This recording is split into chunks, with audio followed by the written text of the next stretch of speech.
અત્યારે ગામડે કોઈને રહેવું નથી. ગામડે માણસોની વસ્તી થોડીક ઓછી થતી જાય છે. ઘણી પરિસ્થિતિમાં એવું થાય કે ભાભો ડોહી બે રહેતા હોય ગામડે, અથવા તો જુવાન હોય, બહુ ગલઢા ન થયા હોય, માપના હોય, એ બે માણસ ગામડે રહેતા હોય. છોકરાઓ સિટીમાં રહેતા હોય, વેલ સેટ હોય છોકરા, છતાંય બે જણાની ગામડે રહેતા હોય.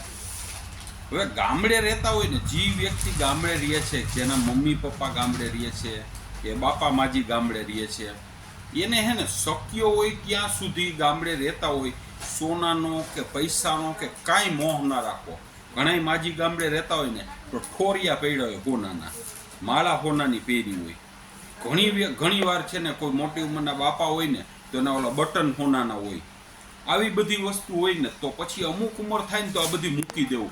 ખોડિયાઈ કાઢી નાખવા, હોનાની માળાઈ કાઢી નાખવાની, રાયણ માળા હોય ને એ કાઢી નાખવાની. આપણા જભામાં જો હોનાના બટન હોય ને તો એ કાઢી નાખવા. અને પૈસા રોકડા જાજા આપણી પાસે રાખવા જ નહીં, ખાલી ખીચા ખર્ચ પૂરતા રાખવા. જો છોકરાઓ વેલ સેટ હોય ને તો એની પાસેથી આપણી જરૂરિયાત હોય ને એટલા જ પૈસા લેવા. અને સોનું તો ત્યાં સિટીમાં મોકલાવીને લોકરમાં મૂકી દેવું. અથવા તો કદાચ છોકરાઓ મેળ ના હોય ને આપણે આપણા ખર્ચાના પૈસા રાખ્યા હોય 2-5 લાખ કે 20-25 લાખ, તો એ બેંકની અંદર રાખવા, હાથ ઉપર મૂડી ન રાખવી. અને ઘરની અંદર જો ફળિયામાં આપણે સૂતા હોય તો મકાનમાં તાળું ન દેવું. આ અત્યારે છે ને નાના ગામની અંદર કેટલાય એવા બનાવો બને છે કે ઠોડિયા હાટું માજીને ઉલારી દે છે કે બાપાને ઉલારી દે છે, પૈસા હોય તો એના હાટું ઉલારી દે. કારણ કે અત્યારે સીમની અંદર મજૂર આવી ગયા છે, બીજા રાજ્યના મજૂરો હોય છે. હવે એવો બનાવ ઘણી વખત બને છે, ગેલઢા માણસો એકલા રહેતા હોય ને તો કોના હાટો થઈને મારી નાખે છે. એટલે જો ખરેખર નિવૃત્ત થઈને ગામડે રહેવું હોય તો સોનાની વસ્તુનો મોહ રાખવાનો જ નહીં. કોઈ ખોટું નહીં પહેરવાનું, ખોટામાંય પ્રોબ્લેમ થાય છે. બંગડી પહેરવી તો પ્લાસ્ટિકની પહેરવાની, કાચની પહેરવાની, સોનાની બંગડી તો નહીં જ પહેરવાની, બગસરાની નહીં પહેરવાની.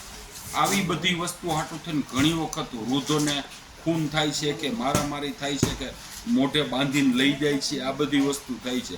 એટલે ગામડે રહેવું હોય ને તો આ બધાનો મોહ રાખવાનો જ નહીં, શાંતિથી નિવૃત્ત જીવન જીવવાનું.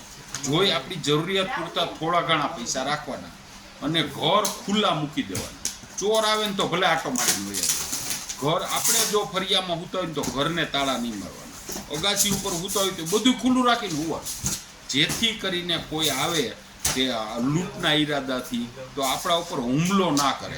કારણ કે એને ખબર પડી જાય કે હવે આની પાસે કાંઈ છે નહીં તો એ વયા જાય. બરોબર ને? ભીખાલાલનું આવું માનવાનું છે.